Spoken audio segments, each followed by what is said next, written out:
तो यहाँ पे देखेंगे आज प्रत्यास्थता, ठीक है, कि प्रत्यास्थता क्या होती है। जैसे कि कोई वस्तु है, जैसे ये रबर बैंड है, तो इस रबर बैंड को जैसे हम खींचेंगे तो ये लंबी हो जाती है, ठीक, और छोड़ेंगे तो क्या हो गया, ये वापस अपनी अवस्था में आ गई।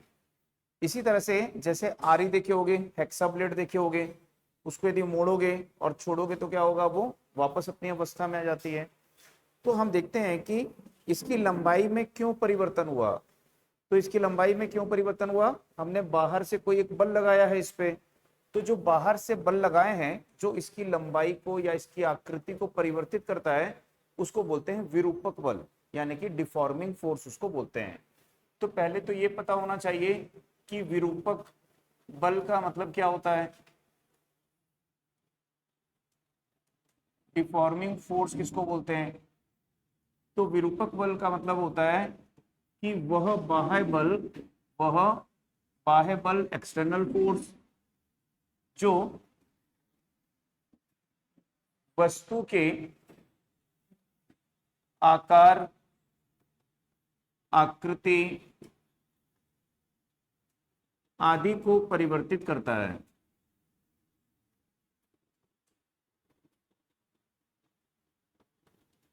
ठीक है, तो जो बल वस्तु के आकार या आकृति को परिवर्तित कर रहा है और वो हम बाहर से अप्लाई कर रहे हैं, बाहर से लगा रहे हैं, तो उस बाह्य बल को क्या बोलते हैं, विरूपक बल, डिफॉर्मिंग फोर्स बोलते हैं। ठीक है, तो जैसे मैंने बताया कि इस रबर बैंड की लंबाई को हमने बढ़ाया, किसके द्वारा बढ़ाया, विरूपक बल के द्वारा, और इसको छोड़ने पर यह रबर बैंड क्या हो गई, वापस अपनी पूर्व अवस्था में आ गई।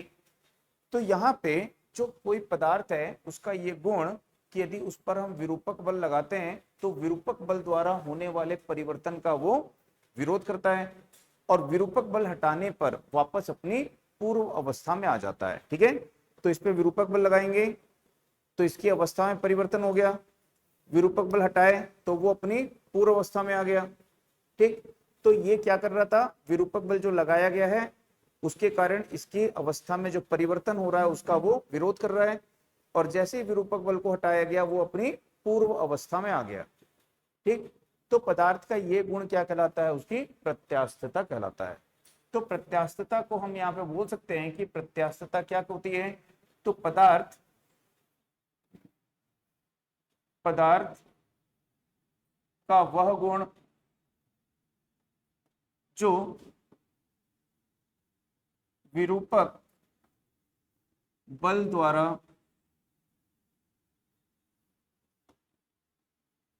होने वाले परिवर्तन का विरोध करता है।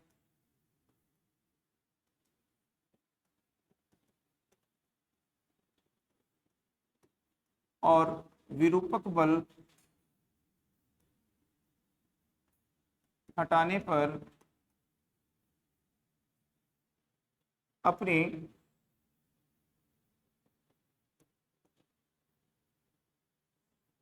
विरूपक बल हटाने पर अपनी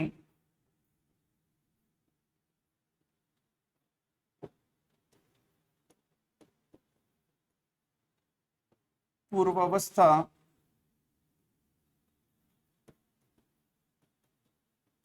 में वापस आ जाता है।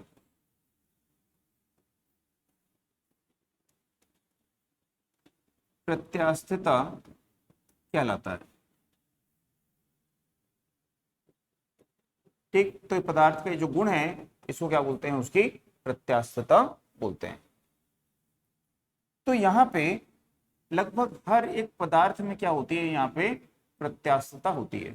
ठीक है, तो यदि बोलेगा कि कौन से पदार्थ जो हैं पूर्ण प्रत्यास्थ पदार्थ होते हैं, ठीक है, तो जो पूर्ण प्रत्यास्थ पदार्थ हैं, पूर्ण प्रत्यास्थ पदार्थ का मतलब है कि जैसे ही विरूपक बल उस पर लगाएंगे, ठीक है, और विरूपक बल को हटाएंगे तो अपनी पूर्व अवस्था में क्या होगा, वो पूर्ण रूप से आ जाएगा, तो उसको क्या बोलेंगे, पूर्ण प्रत्यास्थ पदार्थ। ठीक है, तो पूर्ण प्रत्यास्थ पदार्थ होता है क्वार्ट्ज। तो क्वार्ट्ज सुने होंगे। और जो हाथी दांत होता है, हाथी दांत की गोली, तो हाथी दांत से यदि कोई गोली बनाई गई है ना, तो वो कैसी होती है, वहां पे पूर्ण प्रत्यास्थ होती है। अब जो पूर्ण प्रत्यास्थ नहीं है, ठीक है, या फिर जो प्रत्यास्थ नहीं है, उसको क्या बोलेंगे, अप्रत्यास्थ। तो अप्रत्यास्थ जो पदार्थ होते हैं इनको बोलते हैं प्लास्टिक पदार्थ। तो नॉन इलास्टिक या फिर प्लास्टिक इसको बोलेंगे।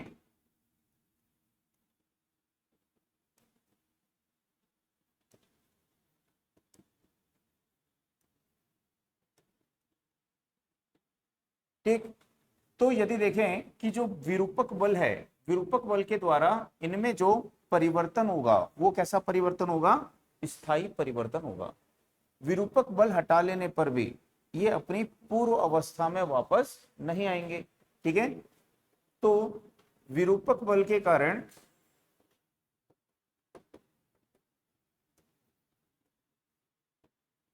इनमें स्थायी परिवर्तन होता है।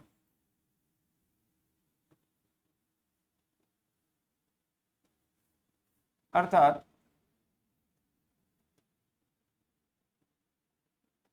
विरूपक बल हटाने पर ये वापस पूर्वावस्था में नहीं आते हैं। तो ये वापस अपनी पूर्व अवस्था में नहीं आएंगे, तो उसको क्या बोलेंगे हम, प्लास्टिक मटेरियल बोलेंगे।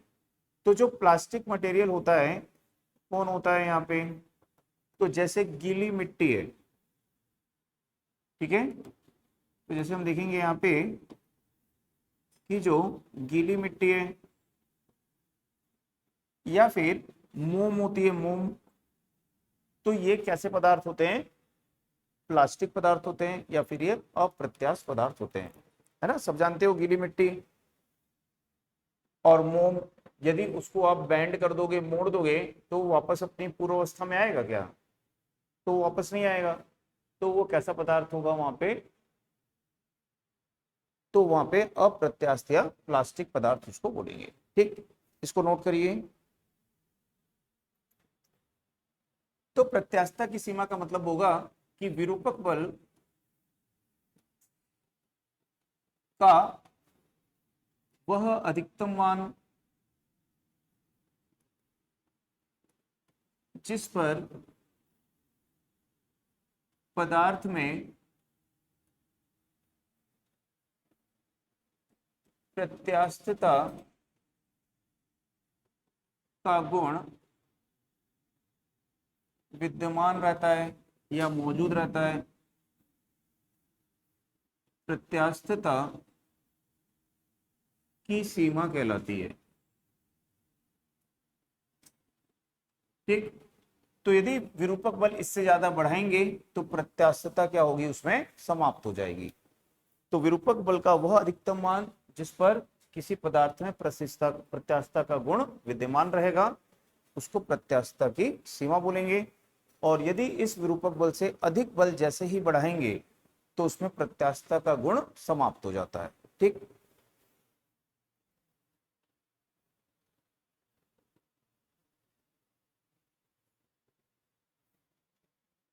इसके बाद में देखेंगे विकृति।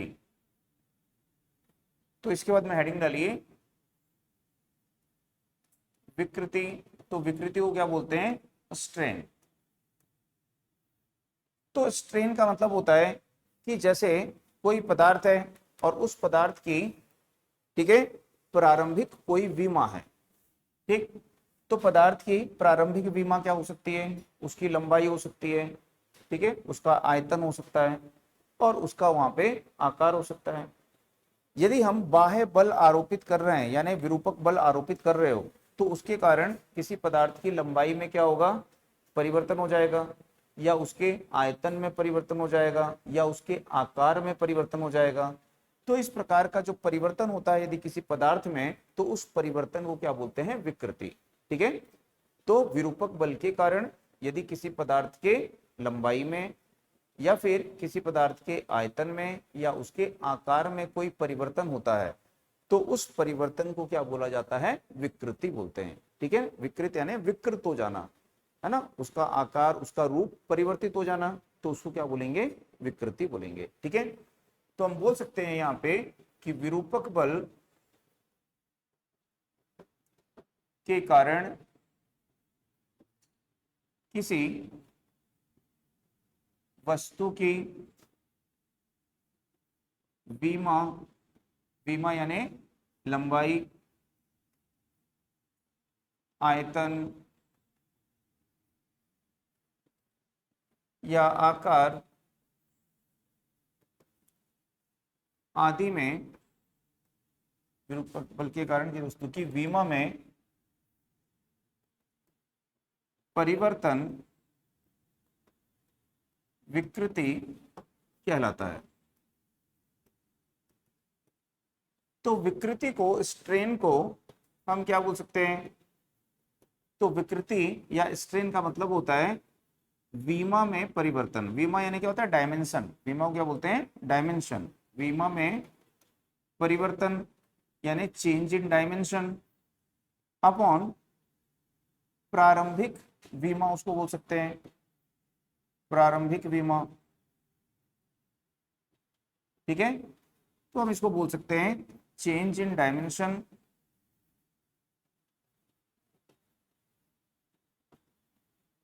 Upon initial dimension.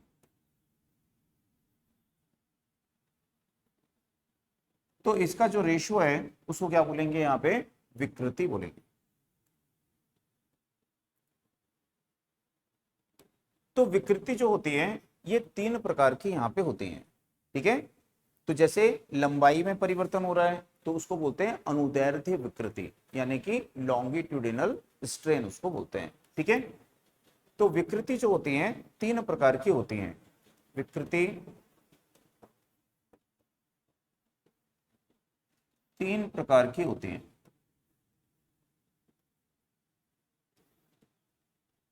तो एक होती है यहाँ पे अनुदैर्ध्य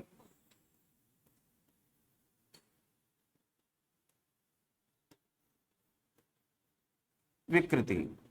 तो अनुदैर्ध्य विकृति को बोलते हैं लॉन्गिट्यूडिनल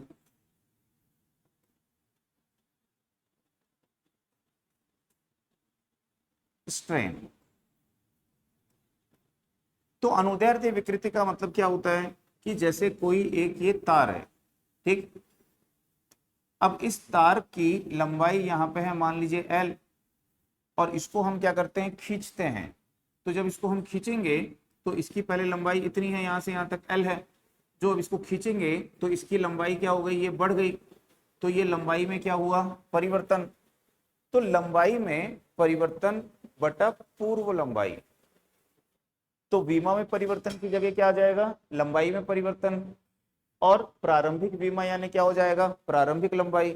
तो स्मॉल m उसकी लंबाई में परिवर्तन है और कैपिटल M उसकी प्रारंभिक लंबाई है। तो इन दोनों का अनुपात क्या होगा, अनुदैर्ध्य विकृति कहलाएगी। तो अनुदैर्ध्य विकृति जो होती है वो लंबाई के, ठीक है, पद में लंबाई के टर्म्स में उसको लिया जाता है। तो हम बोल सकते हैं यहाँ पे कि यह एकांक लंबाई में परिवर्तन, एकांक यानी यूनिट लेंथ, यूनिट लेंथ में परिवर्तन के पद में ली जाती है या लिखी जाती है। ठीक, तो इसको हम बोल सकते हैं कि अनुदैर्ध्य विकृति जो होती है, तो यहाँ पे जो अनुदैर्ध्य विकृति है इसको बोलेंगे लंबाई में परिवर्तन, तो वस्तु की लंबाई में परिवर्तन बटा वस्तु की प्रारंभिक लंबाई। ठीक, तो इन दोनों का जो अनुपात है उसको हम क्या बोलेंगे यहाँ पे, अनुदैर्ध्य विकृति। ठीक, तो यहाँ पे यदि हम देखें विकृति को क्या बोल सकते हो कि लंबाई में परिवर्तन को किस दर्शाएं, स्मॉल एल से, और उसकी प्रारंभिक लंबाई को किस दर्शाएं, कैपिटल एल से। तो इन दोनों का जो अनुपात है वो क्या होगी, विकृति होगी। तो विकृति जो होती है ये कैसी राशि होती है, एक विमाहीन राशि होती है। ये भी लंबाई है और ये भी लंबाई है, तो लंबाई बटा लंबाई यानी मीटर बटा मीटर कट जाएगा, तो इसकी कोई डायमेंशन नहीं होती है। तो विकृति कैसी राशि होती है, एक विमाहीन राशि होती है। तो इसको आप यहीं पे लिख सकते हो, जो विकृति हमने लिखी है ना, कि जो विकृति है ये कैसी राशि है पूछेगा, तो विकृति जो है एक अदिश राशि है ये, ठीक। एक विमाहीन राशि है, विमाहीन यानी डायमेंशन लेस, और अदिश का मतलब है स्केलर। तो ये एक अदिश राशि है और एक विमाहीन राशि है। तो ये एक विमाहीन राशि है, डायमेंशन लेस राशि है। इसका जो विमीय सूत्र होगा वो क्या होगा, am naught L not T not, ठीक है। तो ये इसका विमीय सूत्र हो जाएगा। तो याद रखिएगा विकृति जो है विमाओं का अनुपात है, डायमेंशन का रेशियो है, ठीक। और इसलिए ये कैसी राशि हो जाती है, यहाँ पे एक विमाहीन राशि होती है।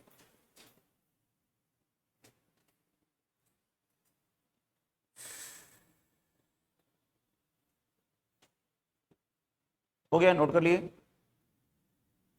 तो यहां पे देखेंगे जो अनुदैर्ध्य विकृति है ये किसमें होगी, जैसे कोई तार है, कोई वायर है, कोई अपना शाफ्ट है ना, उनमें क्या हो सकता है, लंबाई में परिवर्तन हो सकता है।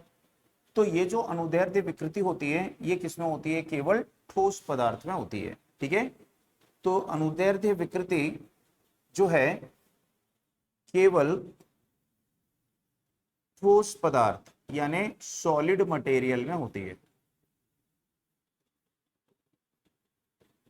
द्रव में और गैस में ये नहीं होगी, है ना। गैस को हम खींच नहीं सकते, लंबाई नहीं बढ़ा सकते उसकी, द्रव को खींच नहीं सकते हैं, उसकी लंबाई नहीं बढ़ा सकते हैं, ठीक है। तो द्रव और गैस में ये नहीं होती है, केवल किसमें होती है, ठोस पदार्थ में होती है, ठीक है। हो गया।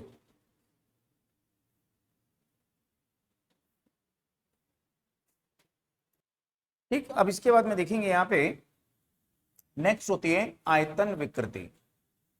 तो अपरूपण विकृति एक है और उसके बाद में है आयतन विकृति।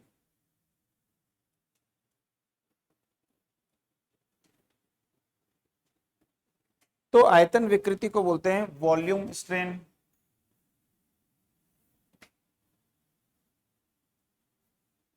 ठीक है। तो आयतन विकृति का मतलब क्या होता है कि जो विरूपक बल है उसके कारण वस्तु के आयतन में क्या होगी, परिवर्तन होगा।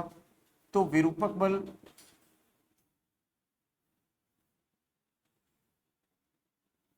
के कारण आयतन में परिवर्तन, ठीक है। तो क्या बोलेंगे हम यहाँ पे, आयतन विकृति बोलेंगे। तो यहाँ पे जो आयतन विकृति है इसको क्या बोलोगे, आयतन में परिवर्तन,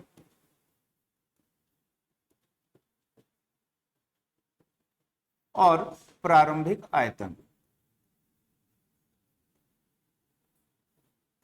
यानी कि change in volume upon initial volume. तो इन दोनों का जो रेशियो है उसको क्या बोलेंगे हम यहाँ पे, आयतन विकृति। तो आयतन विकृति जो है ये किसमें होगी, तो ये ठोस, तरल और गैस सभी में होगी, ठीक है। तो आयतन में परिवर्तन को हम स्मॉल v से दर्शा सकते हैं और प्रारंभिक आयतन को हम कैपिटल V से दर्शा सकते हैं। तो ये भी आयतन बटा आयतन है ना, metre cube upon metre cube cancel हो जाएगा। तो विकृति कोई भी हो वो वहां पे विमाहीन राशि होती है। अब यहाँ पे आयतन विकृति किसमें होती है, तो ये जो है ठोस में कम, द्रव या द्रव में भी कम बोल सकते हो। तो ये जो विकृति है ये यहाँ पे, ठीक, ठोस और द्रव जो होते हैं, द्रव यानी लिक्विड होते हैं, में कम होती है, और गैस में अधिक होती है। तो आयतन विकृति वॉल्यूम स्ट्रेन जो है वो ठोस और द्रव में कम होता है और किस में ज्यादा होता है, ये गैस में। ठीक है, तो यहाँ पे देखेंगे गैसों की प्रत्यास्थता की गणना की जाती है। ठीक है, तो गैसों में कौन सी प्रत्यास्थता ली जाती है, आयतन प्रत्यास्थता उसमें लेते हैं। ठीक, इसके बाद में यहाँ पे देखेंगे तीसरी होती है, उसको बोलते हैं अपरूपण। अपरूपण विकृति, अपरूपण विकृति का मतलब होता है शेयरिंग स्ट्रेन। तो अपरूपण विकृति या शेयरिंग स्ट्रेन का क्या मतलब होता है कि यहाँ पे जो वस्तु है उसके आकार में क्या होता है, परिवर्तन होता है। तो वस्तु के आकार में परिवर्तन होता है।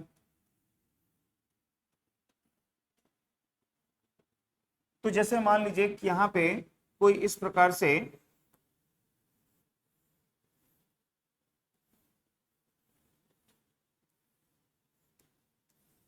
ठीक है, इस प्रकार से यहाँ पे कोई एक वस्तु है, यहाँ पे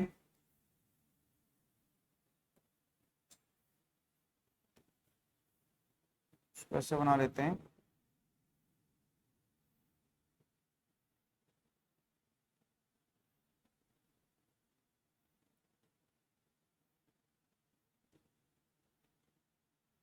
ठीक। तो इस प्रकार से कोई एक वस्तु है और इस पर क्या कर रहे हैं, हम विरूपक बल लगा रहे हैं। और विरूपक बल कैसा है, स्पर्श रेखीय है, टेंजेंशियल है। इसकी सतह के ऊपर में यहाँ पे हम क्या लगा रहे हैं, इस दिशा में विरूपक बल लगा रहे हैं। ठीक, तो विरूपक बल के कारण क्या है, इसकी जो नीचे की सतह है वो एज इट इज रहेगी, उसमें कोई परिवर्तन नहीं होगा, क्योंकि विरूपक बल कैसा है, स्पर्श रेखीय है। तो इसके कारण क्या होगा, यहाँ पे हम देखेंगे कि वस्तु का जो ऊपरी सतह है वो आगे की तरफ क्या होगी, शिफ्ट हो जाएगी। ठीक, तो वस्तु की जो ऊपरी सतह है वो आगे की तरफ क्या होगी, इस प्रकार से ऐसा शिफ्ट हो जाएगी। तो वस्तु का जो ऊपर का भाग है वो आगे शिफ्ट हो गया, नीचे का भाग एज इट इज है। तो हम देखेंगे कि ये उसकी पहले वाली स्थिति थी और ये इसके बाद वाली स्थिति है। तो इन दोनों के बीच का जो कोण होता है, इस कोण को बोलते हैं अपरूपण कोण, यानी शेयरिंग एंगल इसको बोलेंगे। तो ये अपरूपण कोण है, शेयरिंग एंगल है। ठीक, अब यदि इसको हम नॉमिनेट कर दें कि ये ए डैश है, ये बी और बी डैश है, बी डैश है, और ये यहाँ पे सी है, तो ये क्या बन जाएगा, एक ट्रायंगल बन जाएगा। और इस ट्रायंगल में एंगल के सामने क्या होगा, परपेंडिकुलर, ये बेस और ये हाइपोटेनस हो जाएगा, कर्ण हो जाएगा। तो इसमें हम क्या कर सकते हैं, टेन थीटा लगा सकते हैं। ठीक है, तो अपरूपण विकृति में जो फाई है इसको क्या बोलते हैं, अपरूपण कोण, यानी शेयरिंग एंगल बोलते हैं। और अपरूपण विकृति की गणना किससे की जाती है, यहाँ पे टेन फाई से करते हैं। ठीक है, तो यहाँ पे जो अपरूपण विकृति होती है, ठीक है, इसको हम क्या बोलेंगे, इस एंगल की कौन सी वैल्यू है, ये टेंजेंट वैल्यू है, तो इसको अपरूपण विकृति बोलते हैं। तो यदि हम अपरूपण विकृति को टेन थीटा के पद में व्यक्त कर रहे हैं तो अपरूपण विकृति क्या होगी, टेन थीटा क्या होता है, लंब बटा आधार। तो ये लंब हो जाएगा यहाँ पे। ठीक है, एंगल के सामने वाला कोण क्या होता है, लंब। तो ए डैश क्या हो जाएगा, लंब हो जाएगा। और ये क्या हो जाएगा, बी सी क्या हो जाएगा, आधार हो जाएगा। तो हम बोलेंगे कि ये ए डैश लंब हो गया और बी और सी क्या हो गया, ये इसका ये आधार हो गया। आई बात समझ में। तो अपरूपण विकृति को हम क्या बोल सकते हैं कि ये जो है सतहों के मध्य विस्थापन। ठीक है, तो ये सतह के मध्य क्या है, ये विस्थापन है, सतह का विस्थापन बोल सकते हैं। तो सतह का विस्थापन लिख देते हैं, ज्यादा अच्छा रहेगा। तो इसको बोल सकते हैं यहाँ पे कि यह है सतह का विस्थापन, कितना विस्थापित हुआ है, ए डैश है ना, डिस्प्लेसमेंट ऑफ सरफेस अपॉन सतह के मध्य की दूरी। तो कौन सी सतह के मध्य की दूरी? इन दोनों सतह के मध्य की दूरी। ठीक है, और इसका क्या लेंगे यहाँ पे? विस्थापन बटा क्या हो जाएगा? दूरी। आई बस में। तो इस तरह से अपरूपण विकृति की गणना यहाँ पे की जाती है। तो अब विकृति आपको याद रखना है कितने प्रकार की होती है? 3 प्रकार की। ठीक है, एक होता है अनुदैर्ध्य जिसको लॉन्गिट्यूडिनल बोलते हैं, दूसरी होती है आयतन वॉल्यूम, और तीसरी होती है अपरूपण विकृति शेयरिंग स्ट्रेन इसको बोलते हैं। और विकृति जो है विमाहीन राशि है, इसकी कोई विमा यहाँ पे नहीं होती है। ठीक है, तो विकृति का मतलब क्या होता है? किसी पदार्थ के आकार, आयतन है ना, ये आकार में परिवर्तन हुआ, इसके पहले देखिए आयतन में परिवर्तन हुआ, और उसके पहले देखिए लंबाई में परिवर्तन हुआ। तो यदि किसी पदार्थ की विमा में परिवर्तन हो जाता है, यानी कि उसके आकार, लंबाई या आयतन में परिवर्तन होता है, तो उसको क्या बोलते हैं? विकृत हो गई है वो, है ना, वो विकृत हो गया है। जैसे ठीक, तो ये किसमें होती है? अपरूपण विकृति केवल ठोस पदार्थ में होती है। अब इसके बाद में देखेंगे एक होता है प्रतिबल। तो प्रतिबल का मतलब होता है स्ट्रेस। तो स्ट्रेस का मतलब क्या होता है कि जैसे हमने देखा कि यदि किसी पदार्थ के ऊपर है, जैसे कोई तार है, इसके ऊपर में हम क्या लगाए? बल लगाए, कोई भार को इसके ऊपर टांग दिए, तो इसकी जो लंबाई है वो क्या हो गई? यहाँ पे बढ़ गई, यानी इसमें क्या हो गई है? यहाँ पे विकृति हो गई है।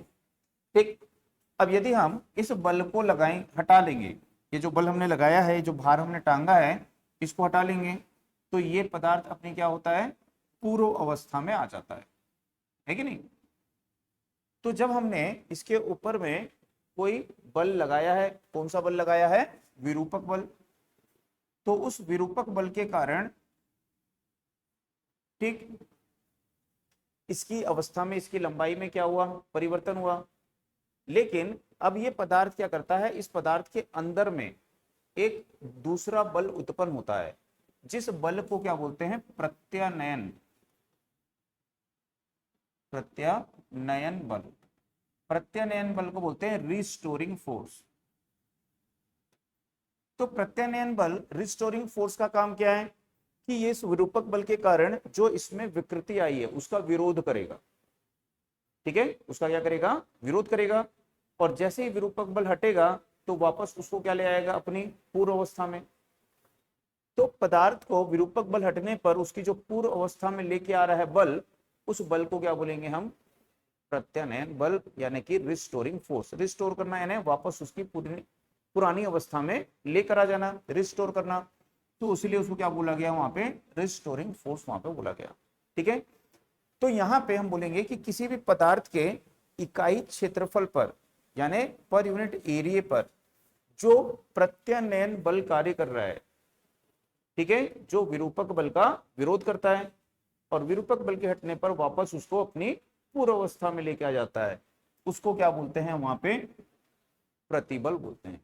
तो प्रतिबल का मतलब होता है फोर्स पर यूनिट एरिया, यानी प्रति इकाई क्षेत्रफल पर लगने वाला वह प्रत्यानयन बल जो विरूपक बल के विरुद्ध होता है और पदार्थ को उसकी पूर्व अवस्था में लेकर आ जाता है।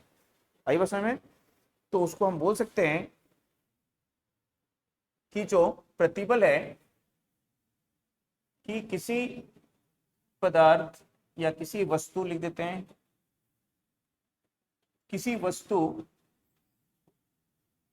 किसी वस्तु के प्रति इकाई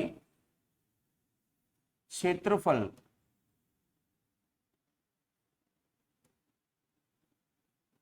पर उत्पन्न आंतरिक प्रत्यानयन, बोलेंगे आंतरिक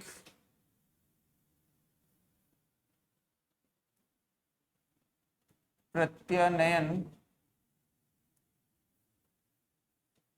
बल, यानी कि रिस्टोरिंग फोर्स, जो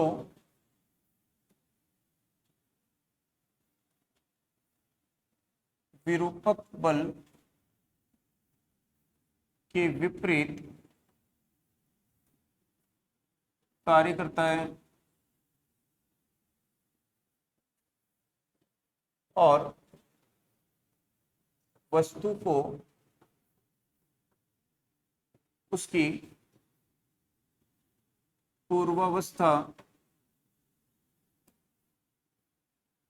में लाता है या लाने का प्रयास करता है, में लाने का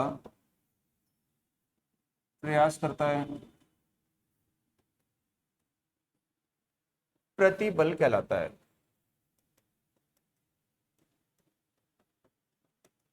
ठीक है, तो ये जो प्रतिबल है ये किसके कारण उत्पन्न होता है, क्यों उत्पन्न होता है ये प्रतिबल? तो जो प्रतिबल है या प्रत्यानयन बल है ये क्यों उत्पन्न होता है? तो याद रखिएगा कि प्रत्यानयन बल, ठीक है, पदार्थ के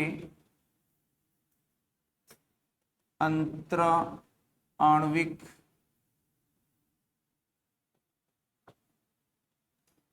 पदार्थ का अंतरा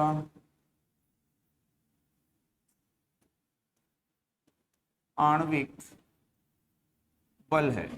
ठीक है, तो जैसे कि कोई भी पदार्थ हम देखेंगे, ठीक है, वो किससे मिलकर बना हुआ है? एटम से मिलकर बनाया हुआ है, अणुओं से मिलकर बना हुआ है। ठीक है, तो यहाँ पे ये जो अणु होते हैं, इन अणुओं के मध्य क्या होता है? आकर्षण बंध होता है, और वो सभी एक आकर्षण बंध में एक दूसरे के द्वारा बंधे हुए होते हैं। ठीक, अब यदि इसके ऊपर कोई बाह्य बल लगाएंगे जिससे इसके आकार में परिवर्तन होगा, ठीक है, तो वो अणु क्या हो जाएंगे? दूर दूर चले जाएंगे, लेकिन उनके मध्य क्या है? आकर्षण बंध है, तो एक दूसरे की तरफ आकर्षित होने की कोशिश करेंगे और कर भी रहे हैं। जैसे ही विरूपक बल हटेगा वापस वो एक दूसरे की तरफ आकर्षित हो जाएंगे। ठीक है, तो इन अंतराण्विक बल के कारण ही क्या होता है? यहाँ पे ये प्रत्यानयन बल उत्पन्न होता है। आई बात समझ में? अब यहाँ पे जो प्रतिबल होता है, इस प्रतिबल को सिर्फ एक सिंगल सेंटेंस में हम क्या बोलेंगे? तो इसको बोल सकते हो कि वस्तु के प्रति इकाई क्षेत्रफल पर, प्रति इकाई क्षेत्रफल पर कार्यरत आंतरिक बल, आंतरिक प्रत्यानयन बल को प्रतिबल कहते हैं। तो एक सेंटेंस में सिंपल आपको याद रखना है।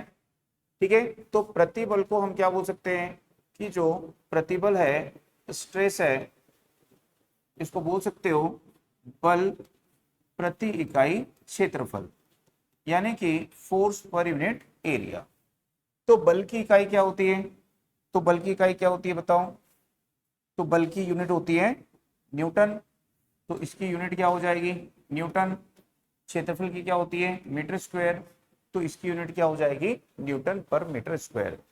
तो प्रतिबल जो है ये भी कैसी राशि है? अदिश राशि है, ये अदिश राशि है।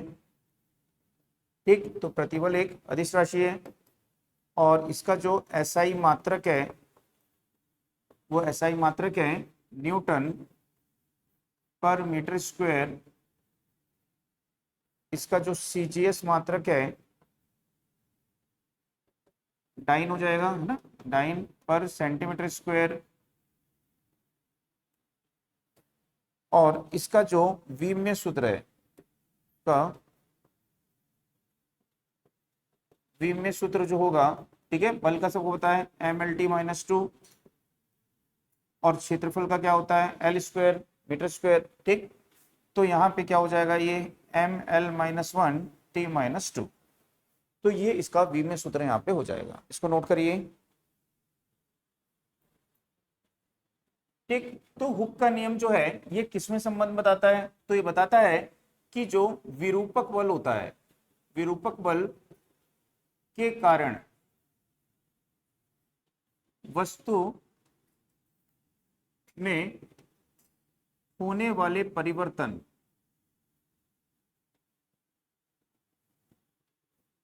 में संबंध दर्शाता है, में संबंध दर्शाता है। तो हुक के नियम का उपयोग हम काय के लिए करते हैं?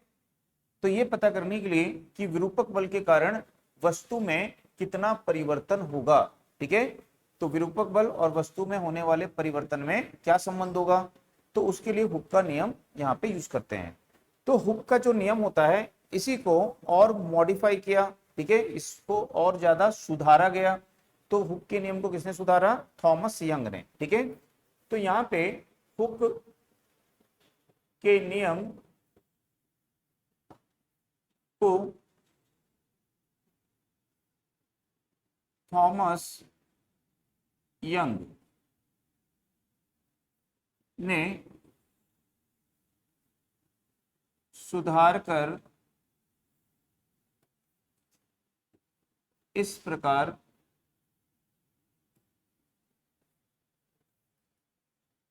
व्यक्त किया। ठीक है, इसी को हुक का नियम भी बोलते हैं, भले ही उसने थॉमस यंग ने उसको थोड़ा सा मॉडिफाई किया, ठीक है, थोड़ा सा बेहतर ढंग से बताया, लेकिन इसी को क्या बोलते हैं, हुक का नियम बोला जाता है। तो ये बताया कि जो प्रतिबल होता है, ये प्रतिबल विकृति के क्या होता है, अनुक्रमानुपाती होता है। तो हुक ने क्या बताया, क्या नियम दिया, तो हुक ने बताया कि जो प्रतिबल है वो किसके अनुक्रमानुपाती होगा, विकृति। तो प्रतिबल यानी क्या है, आंतरिक प्रत्यनयन बल है। आंतरिक क्या है, वो प्रत्यनयन बल है, जो किसका विरोध करता है, विरूपक बल का विरोध करता है ना। तो आंतरिक प्रत्यनयन बल जो विरूपक बल का विरोध कर रहा है उसको क्या बोलते हैं, हम प्रतिबल बोलते हैं। और विकृति का मतलब क्या है, विरूपक बल के कारण उसकी स्थिति में परिवर्तन हो जाना। ठीक है, तो यहाँ पे विकृति का मतलब है वस्तु की विमाओं में परिवर्तन हो जाना विरूपक बल के कारण, और प्रतिबल मतलब है कि जो विरूपक बल का विरोध करेगा और वापस से वस्तु को उसकी पुरानी स्थिति में लेकर आएगा। तो यहाँ पे बताया कि जो प्रतिबल है यानी आंतरिक प्रत्यनयन बल है वो किसके अनुक्रमानुपाती होगा, विकृति के। वस्तु में जितनी ज्यादा विकृति होगी, जैसे कि मान लीजिए कोई एक ये तार है, इसको हमने खींचा और खींचने पर इसकी लंबाई बढ़ गई, तो क्या बोलेंगे, इसमें क्या आ गई, ये विकृति आ गई। तो ये जो विकृति आई है, ठीक है, उसी के अनुक्रमानुपाती इसके अंदर में क्या उत्पन्न हो गया है, एक बल, प्रतिबल, जो उसको वापस उसकी स्थिति में लेके आने की कोशिश कर रहा है। ठीक, यदि हम विकृति और बढ़ा दिए, मतलब लंबाई में परिवर्तन आपका और बढ़ गया, तो प्रतिबल भी बढ़ जाएगा उसी अनुपात में। ठीक है, तो यही बताया कि जैसे जैसे विकृति बढ़ेगी वैसे वैसे क्या होगा, प्रतिबल बढ़ेगा। तो प्रतिबल जो है वो विकृति के क्या होगा, अनुक्रमानुपाती होगा। ठीक, अब इस अनुक्रमानुपाती के चिन्ह को हम क्या करेंगे, यहाँ पे ओपन करेंगे। तो यहाँ पे क्या मिलता है, हमेशा एक स्थिरांक, एक नियतांक मिलता है। तो उस नियतांक को यहाँ पे ई से दर्शाएंगे, और इस नियतांक को यहाँ पे बोलेंगे यंग प्रत्यास्थता गुणांक, उसको बोलेंगे। ठीक है, तो इसको यहाँ पे बोलते हैं, जो ई है ये हो जाएगा प्रतिबल बटा विकृति। तो प्रतिबल बटा विकृति का जो अनुपात है इसको क्या बोलते हैं, प्रत्यास्थता गुणांक इसको बोलते हैं।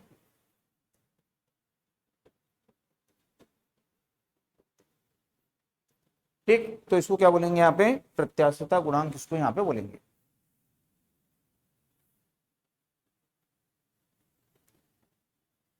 अब यहाँ पे जो प्रत्यास्थता गुणांक है ये भी कैसी राशि है, अदिश राशि है ये। ठीक, तो प्रत्यास्थता गुणांक जो है एक अदिश राशि है। अब इसकी जो इकाई होगी, यूनिट होगी, इसका जो एसआई मात्रक होगा, तो इसका वही एसआई मात्रक होगा जो प्रतिबल का है। ठीक है, क्योंकि विकृति कैसी राशि है, विमाहीन, अभी पढ़े हैं यहाँ पे कि विकृति क्या है, विमाहीन राशि है।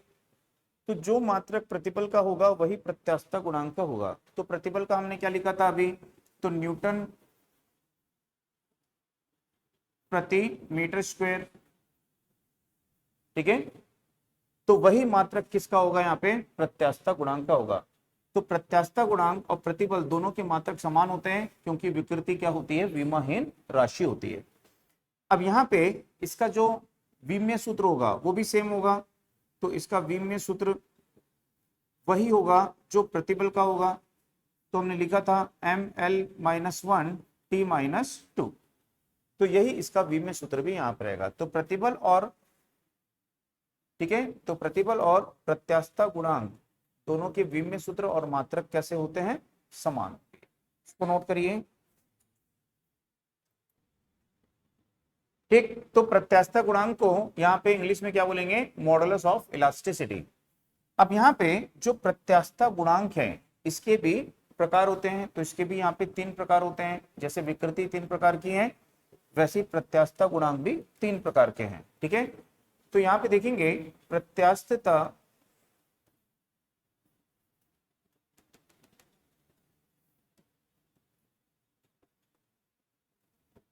गुणांक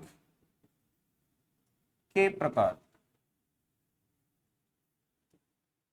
तो एक होता है यंग प्रत्यास्थता गुणांक, यंग प्रत्यास्थता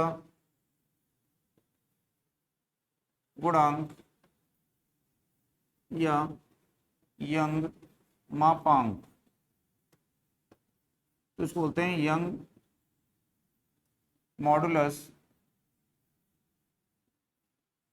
और यंग मॉडुलस ऑफ इलास्टिसिटी।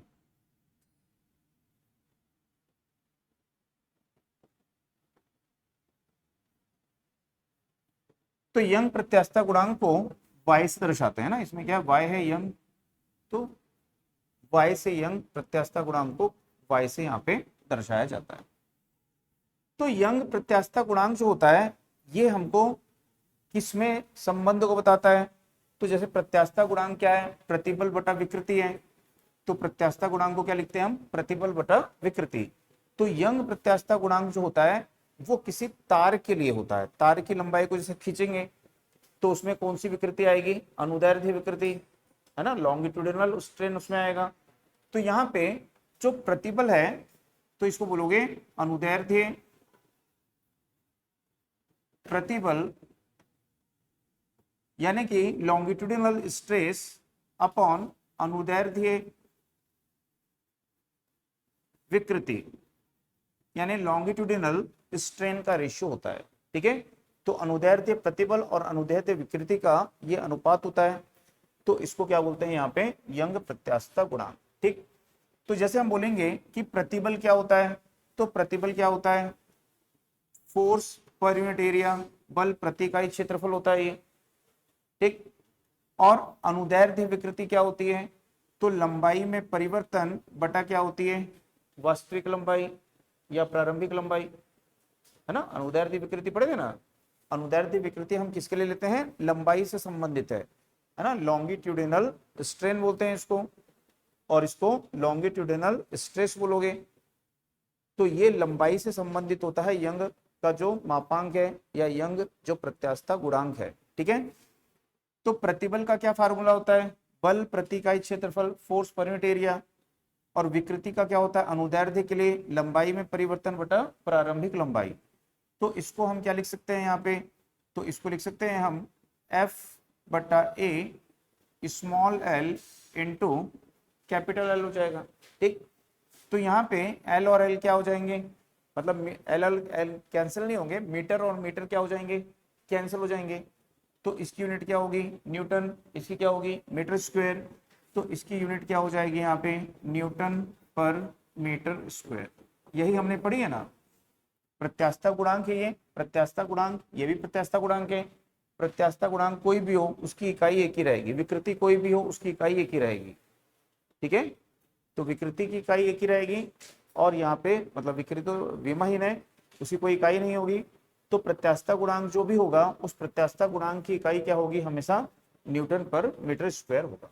ठीक है, तो यंग प्रत्यास्थता गुणांक समझ में आया, किसके टर्म्स में ले जाता है, ये लंबाई के लिए लिया जाता है, अनुदैर्ध्य के टर्म्स में लिया जाता है कि कोई चालक तार है ये।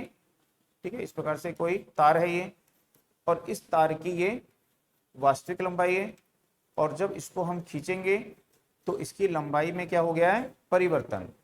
तो ये हो गया प्रारंभिक लंबाई, प्रारंभिक लंबाई, और ये हो गया लंबाई में परिवर्तन। तो इन दोनों का अनुपात क्या कहलाएगा? विकृति कहलाएगा। ठीक, और इस समय इसके अंदर क्या कार्य कर रहा होगा? एक प्रत्यानयन बल, यानी कि एक प्रतिबल कार्य कर रहा होगा। तो उस प्रत्यानयन बल प्रतिबल को क्या बोलोगे? बल प्रति इकाई क्षेत्रफल। किसके प्रति इकाई क्षेत्रफल पर कितना प्रत्यानयन बल कार्य कर रहा है। ठीक है, अब इसके बाद में जो दूसरा होता है वो होता है आयतन प्रत्यास्थता गुणांक। ठीक, तो इसको याद रखिएगा, यूनिट याद रखिएगा प्रत्यास्थता गुणांक की। दूसरा होता है आयतन प्रत्यास्थता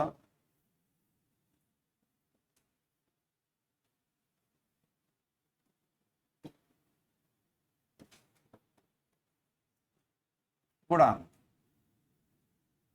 तो इसको क्या बोलते हैं? बल्क मॉडुलस बोलते हैं इसको, बल्क मॉडुलस, या इसको बोल सकते हैं, या फिर वॉल्यूम वॉल्यूम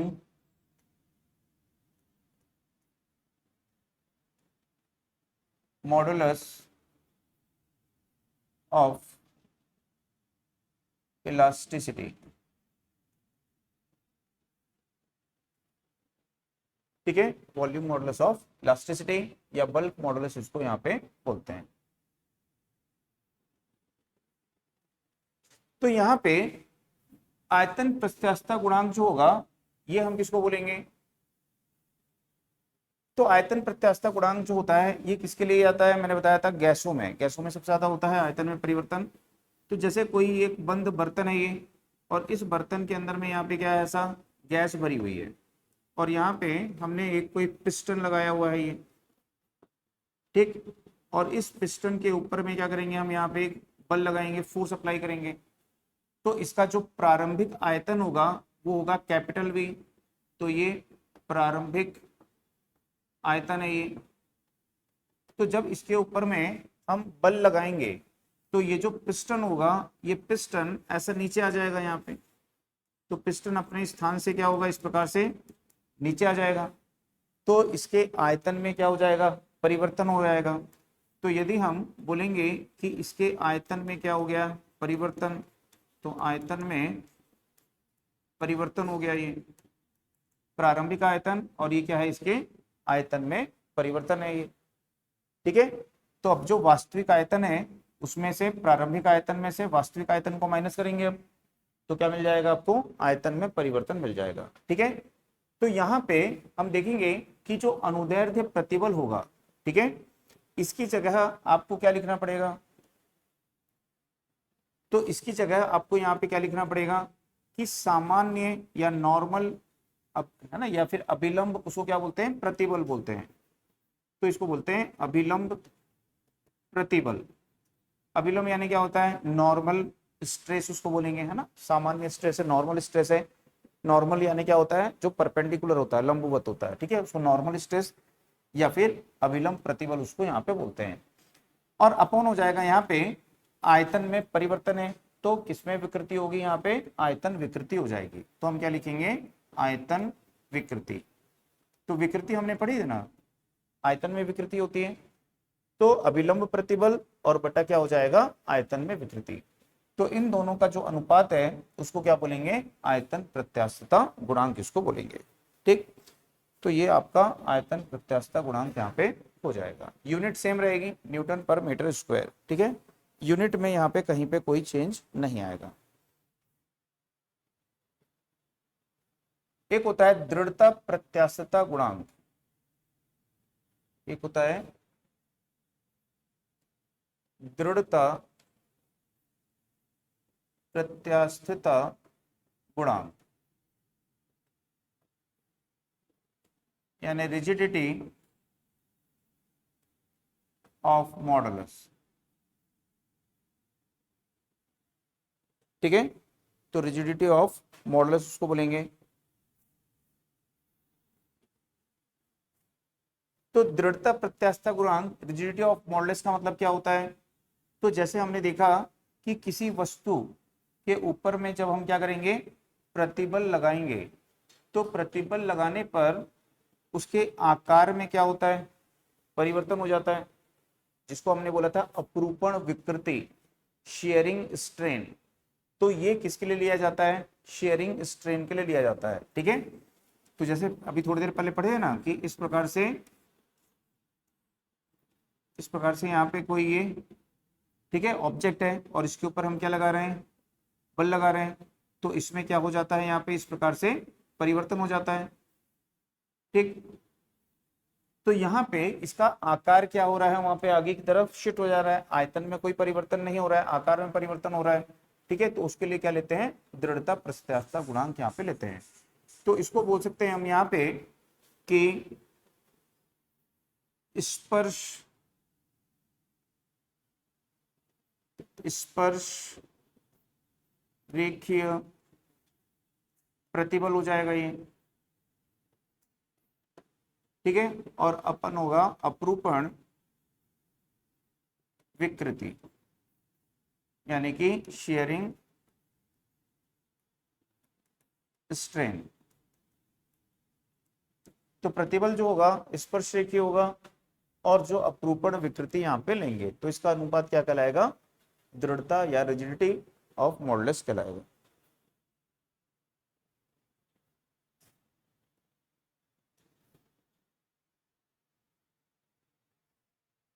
तो इस प्रकार से जो प्रत्यास्थता गुणांक है वो 3 प्रकार के होते हैं।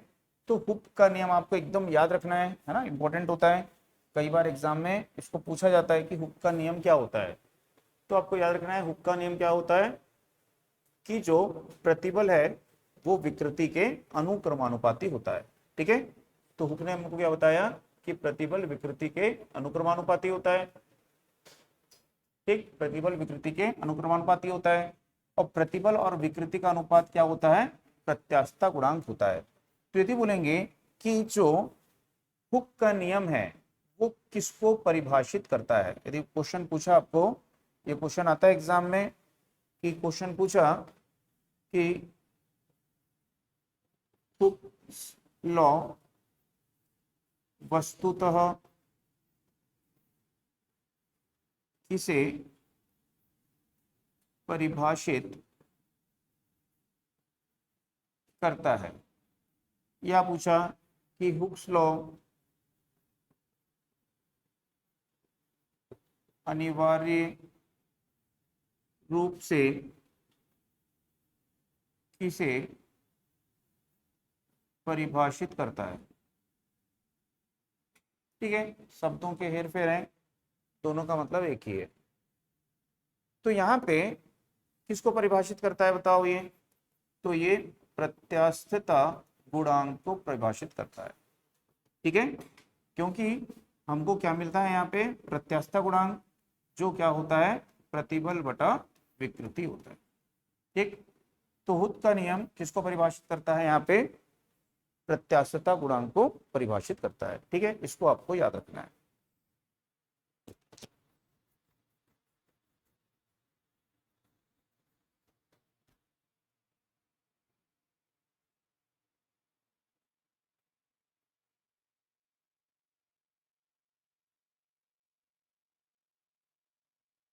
ठीक, अब जैसे कोई तार है ये, इस तार का यंग प्रत्यास्थता गुणांक क्या होगा, जैसे कोई तार है ये और बोलेगा कि इस तार का यंग प्रत्यास्थता गुणांक क्या होगा। ठीक है, तो इसको क्या करेंगे हम, एक पॉइंट पे यहाँ पे क्या कर देंगे, इसको फिक्स कर देंगे और फिक्स करने के बाद में इसके ऊपर क्या करेंगे, एक भार को लटका देंगे और वो जो भार है वो कितने द्रव्यमान का है, m द्रव्यमान। तो यदि किसी तार के ऊपर में हम m द्रव्यमान के भार को लटका देते हैं और इस तार की जो वास्तविक लंबाई है वो कितनी है, यहाँ पे l, तो इस भार के ऊपर में क्या कार्य करेगा। ठीक, तो इस भार के ऊपर में mg कार्य करेगा। mg इज इक्वल टू क्या होता है, भार इज इक्वल टू क्या होता है, फोर्स। ठीक, तो यदि किसी तार के साथ में हम m द्रव्यमान के भार को लटका देते हैं तो उस पर गुरुत्व के कारण क्या करेगा, mg कार्य करेगा। ठीक, यानी कि उस पे क्या करेगा, भार कार्य करेगा, और उसी को क्या बोलते हैं हम, गुरुत्वाकर्षण बल, गुरुत्व बल उसको वहां पर बोलेंगे। तो इसके कारण इस तार की जो लंबाई है, ये इस तार की मान लीजिए वास्तविक लंबाई है, तो इसकी जो लंबाई है वो लंबाई क्या हो जाएगी, यहाँ पे बढ़ जाएगी। ठीक, तो इस m द्रव्यमान के भार के कारण इसकी जो लंबाई है वो यहाँ पे बढ़ गई, तो ये इसकी प्रारंभिक लंबाई है।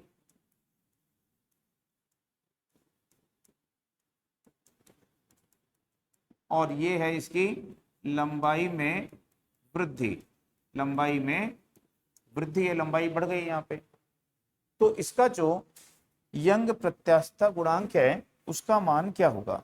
ठीक, तो हमने जो देखा था कि यंग प्रत्यास्थता गुणांक का मान क्या था, तो हमने देखा था m इंटू एल।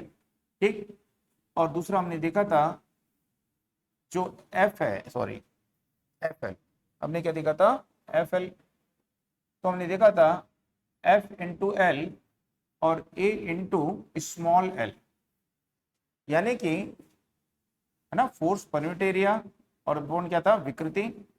तो ये स्मॉल एल नीचे रहेगा और वास्तविक लंबाई ऊपर आ गई थी। तो जो बल है वो तो F बल रहेगा ही, और बल का मान किसके बराबर होगा यहाँ पे, तो mg के। तो ये क्या हो जाएगा यहाँ पे, mg हो जाएगा ये, और ये इसकी क्या हो जाएगी, वास्तविक लंबाई।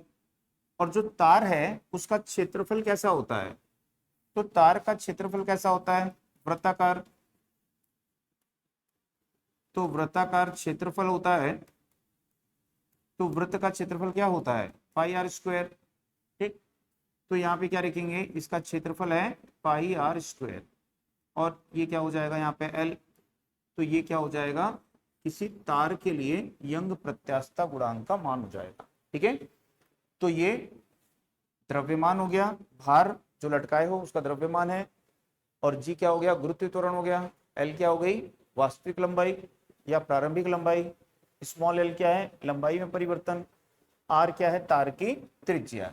ठीक है, तो आर जो है उसको क्या बोलेंगे, तार की त्रिज्या है। तो आर जो है यह है तार की त्रिज्या। इस कैपिटल एम क्या है, वस्तु का द्रव्यमान, जी क्या है, गुरुत्व त्वरण,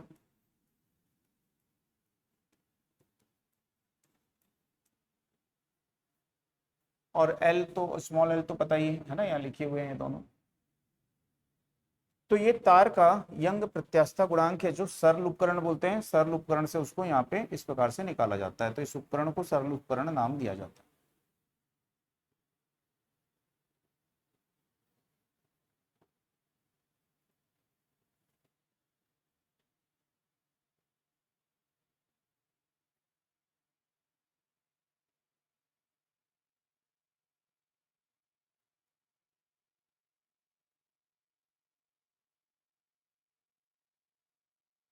ठीक, अब यदि यहाँ पे नोट कर लिए,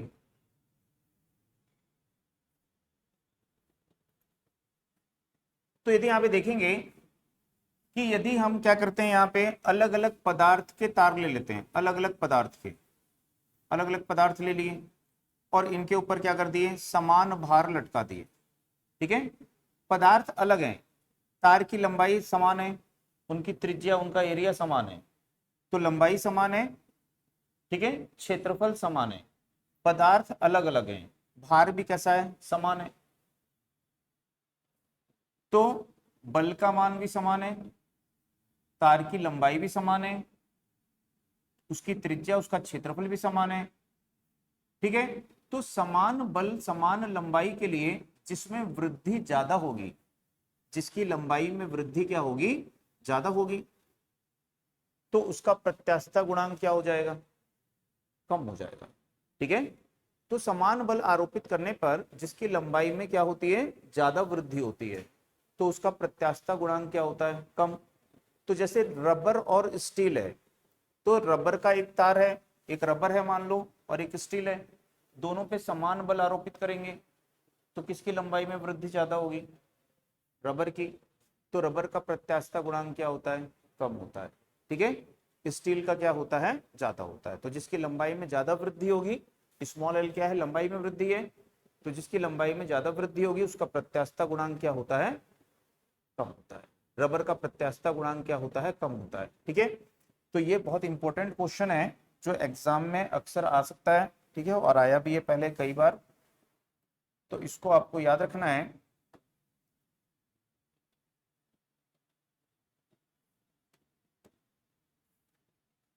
कि प्रत्यास्थता गुणांक जो है सबसे अधिक किसका होता है? प्रत्यास्थता गुणांक। तो जो क्वार्ट्स है, क्वार्ट्स का प्रत्यास्थता गुणांक सबसे अधिक है।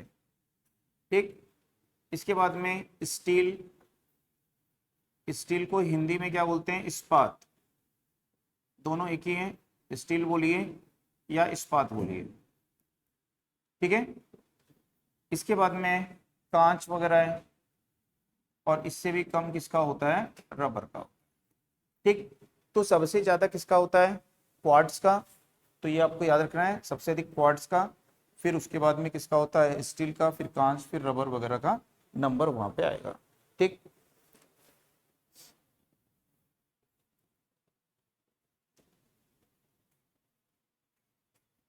तो कैसे पता करोगे? तो बस वही तरीका आपके पास में है कि किसकी लंबाई में समान बल आरोपित करने से किसकी लंबाई में वृद्धि ज्यादा होगी, उसका प्रत्यास्थता गुणांक क्या होगा? कम होगा। तो उसको आपको लिखना है, तो लिख लीजिए कि समान,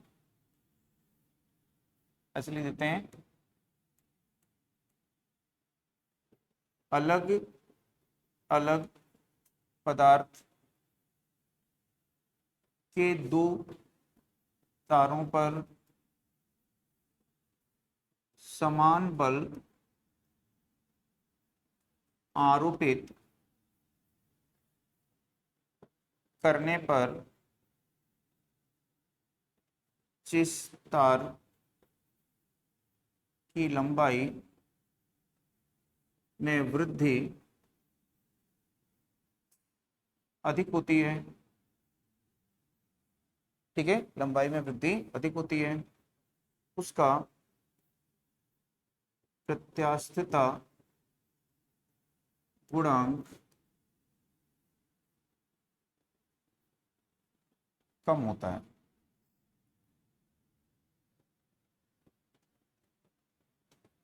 तो उसका प्रत्यास्थता गुणांक क्या होता है? कम होता है। ठीक, तो रबर का इसलिए कम है क्योंकि उसकी लंबाई में वृद्धि अधिक होती है।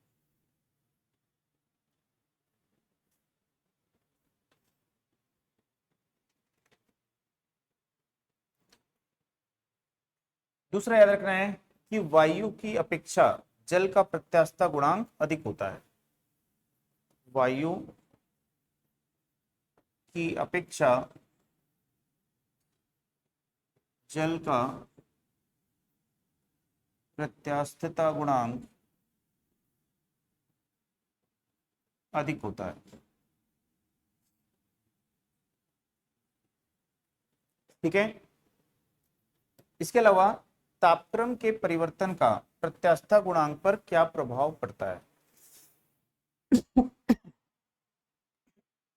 तो तापक्रम वृद्धि करने पर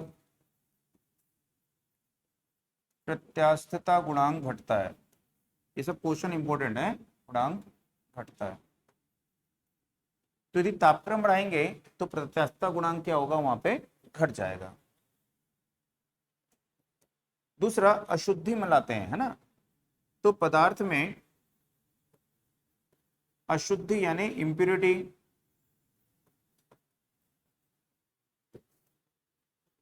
मिलाने पर, ऐड करने पर प्रत्यास्थता गुणांक